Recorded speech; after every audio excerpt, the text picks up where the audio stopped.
संभल की हिंसा कोई भूला नहीं और उसके बाद से ही समाजवादी पार्टी एक तरफ अग्रेसिवली भारतीय जनता पार्टी योगी सरकार योगी मॉडल पर सवाल उठा रही थी, तो दूसरी तरफ यह भी जिद कर रही थी कि हमें संभल जाने दीजिए।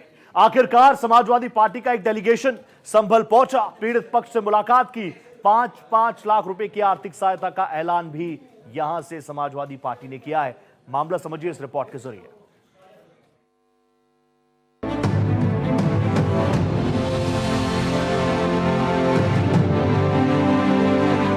उत्तर प्रदेश की राजनीति पिछले एक महीने से संभल के इर्द गिर्द घूम रही है। बीजेपी हो या समाजवादी पार्टी, संभल पर जबरदस्त सियासत हो रही है।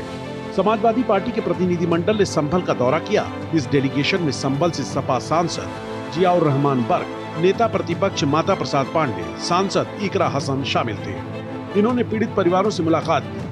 मृतकों के परिजनों को 5-5 लाख रुपए के चेक सौंपे।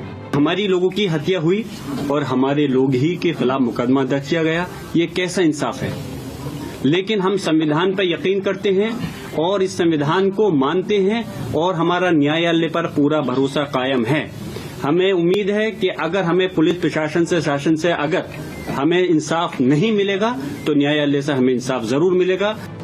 ये वही परिवार है जिन्होंने जामा मस्जिद के सर्वे का विरोध किया था।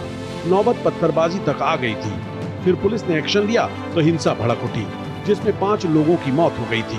अब हम एक रिपब्लिक है, अब हम एक लोकतंत्र हैं। अब यहाँ पर किसी का राज नहीं है, किसी की तानाशाही नहीं है। तो अब जो नियम कानून किताब में लिखे गए हैं उसी हिसाब से सबको चलना पड़ेगा, संविधान के हिसाब से। और संविधान में प्लेसेस ऑफ वर्शिप एक्ट है, तो जो चीज जहाँ पर 47 में थी, जो भी गिरजाघर, जो भी मंदिर मस्जिद था, वो उसी हालात में रहना चाहिए।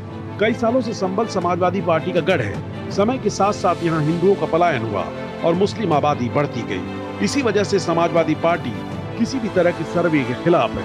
वहीं योगी आदित्यनाथ कई बार संभल में हिंदू विरोधियों के पाप गिना चुके हैं। क्या वो संभल में इतना प्राचीन मंदिर क्या रातों रात प्रशासन ने बना दिया? क्या वहां बजरंगबली की इतनी प्राचीन मूर्ति रातों रात आ गई? क्या वहां पर जो ज्योतिर्लिंग निकला है, क्या ये आस्था नहीं थी? क्या उन दरिंदों को आज तक सजा क्यों नहीं मिली? इन्होंने 46 वर्ष पहले संभल के अंदर नरसंहार किया था। संभल ने 2027 के राजनीतिक एजेंडे को सेट कर दिया है। समाजवादी पार्टी खुलकर मुस्लिम कार्ड खेल रही है, तो बीजेपी के लिए हिंदुत्व सबसे अहम है। Bureau report, Bharat express.